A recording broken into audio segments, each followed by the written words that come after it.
Good day. Happy SSSVEDA 13. Thanks again to Amy Schmittar for putting this on and bringing us all together. Without her, we would all still be out there just floundering around. But now we are a group, and with a group there's power. Today's question, or topic if you will, is what countries have you visited? So that means today's answer is going to be longer than yesterday's, since I've visited a few countries. I mean, I could just list the countries and we'd be done. Where's the fun in that? Where's the sharing of experiences in that type of an answer? I did make a chronological list of where I've been because that would help me not to miss any countries in the process. Before we go any further, if you order beer in Germany, you're not going to get it right away in most cases. That's because Americans don't know how to pour beer. Americans will pour a glass of beer till it's brimming at the top, no foam, okay? In Germany, where beer was made, you'll get a glass. And you notice a lot of these glasses, if we go in closely, you'll see it has a 0.5 liter mark. That is the beer. It comes in this bottle or on tap. You've got your 500 milliliters of beer. But they also take the extra time it takes to make sure you have from there to the top of the glass usually with the head. This is a proper pour on a beer. The funny thing is, I was born and raised in Wisconsin, northern state, right? Never been to Canada. Farthest north I've been is Mackinac Island, which is island in Michigan, north of Michigan, kind of like in the Great Lakes. Never been to Canada. I've been as far south as Sierra Vista, Arizona, which is just north of the Mexican border. And you know what? I've never been to Mexico. I've even been in San Diego in Southern California for several years. Never been to Mexico. And from 84 to 86-ish, I was in Okinawa, Japan.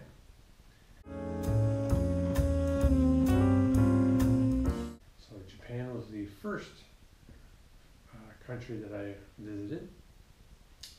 While in Japan, I also visited South Korea on several occasions.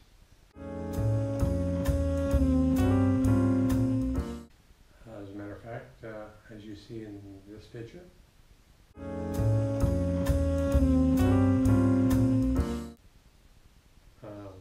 I met and married my wife in South Korea.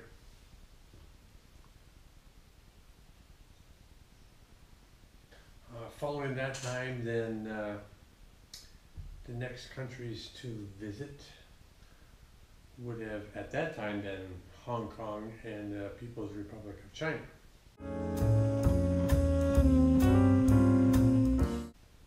This was back 88 time frame, the year before the Tiananmen incident.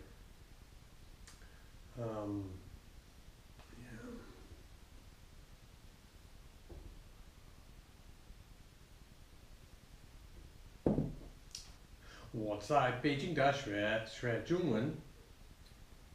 I studied at Beijing University. Then in the early 90s, I went on a 6-month cruise. Not the cruise you're thinking of.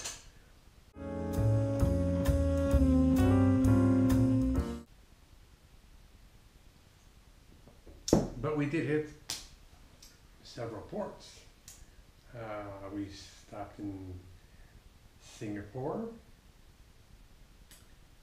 We stopped in Mogadishu, Somalia. Spent Christmas there, as a matter of fact. I got to watch Santa Claus come in on a helicopter. How's that for Christmas? I'll show you a picture.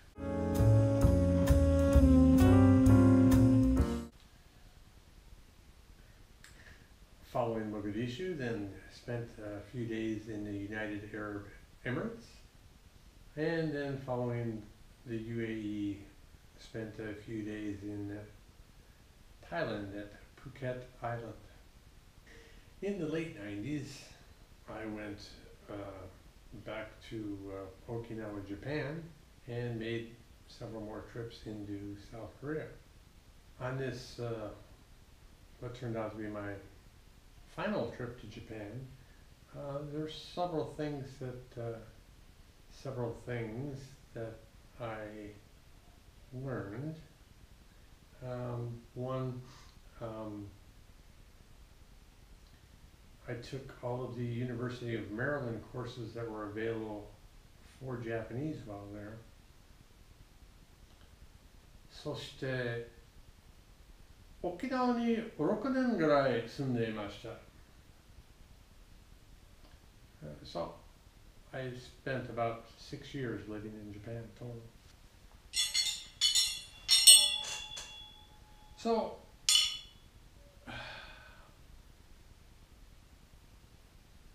my daughter and I spent 2 years going to karate classes together in Okinawa. Very interesting. These are the sai, one of the weapons. When we got more advanced in our belts, we were actually able to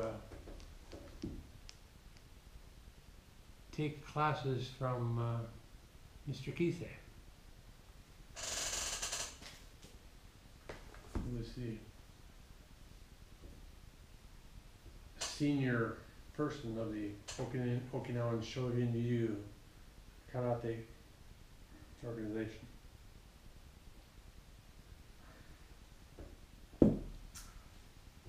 Very interesting time, very good for bonding between my daughter and myself. Following Okinawa, Japan, then moved to Seoul, Korea, and worked there for about 11 years. And during that time, I went to Manila, Philippines to learn some IT stuff, take some IT classes on several occasions. Also during that time frame, so one of the projects I was supporting got canceled. So my daughter and I took advantage of that, and we flew into Amsterdam and went from Amsterdam into France,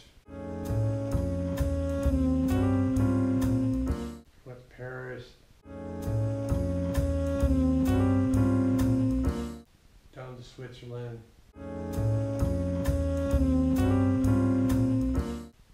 up into Germany,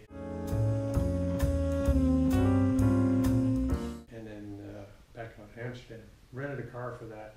What a trip. Oh, that was kind of pre-GPS. My daughter got to learn how to read and use a map. Very interesting trip. A lot of good experiences that came with it. Then back in 2011, due to a upheaval in jobs, we moved here to Germany. And since we've been in Germany, we've been to Austria,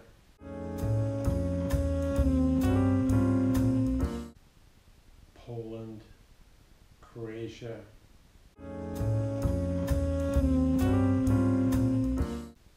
Spain, Liechtenstein, Luxembourg, Czech Republic, Italy, Hungary, and the United Kingdom. Oh, since I've been living overseas since about 1997, we've even taken time to visit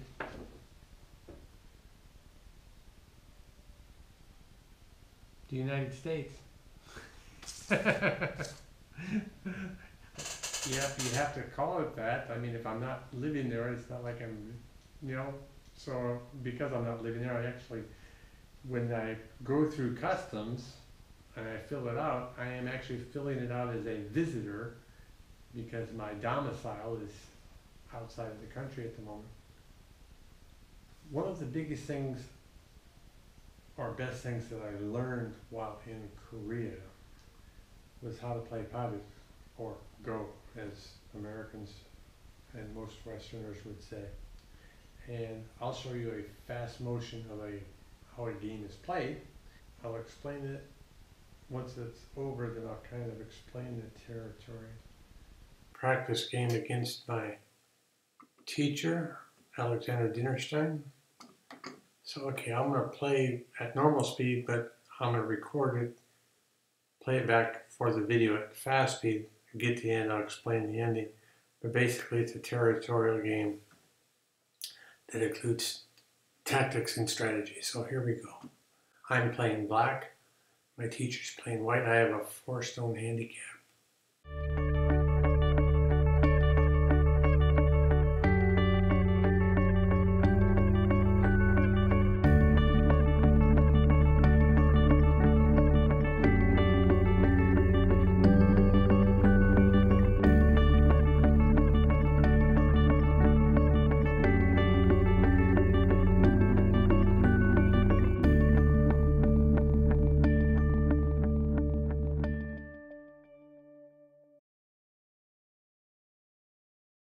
In this particular game, as you can see by the territory on the board, so the open points with the small red circles, those are all points of territory. It also takes the captured stones and subtracts them from your opponent's space.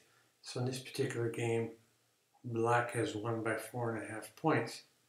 There's a 0.5 point komi, or advantage, so that there cannot be a tie game when 2 people play. So that's just a quick, here's how it looks at the end, what we're all fighting for. And for later on, I plan on doing more stuff like this in my regular vlog. So thanks for watching. See you tomorrow night. And remember, take time to smell the roses and drink a beer.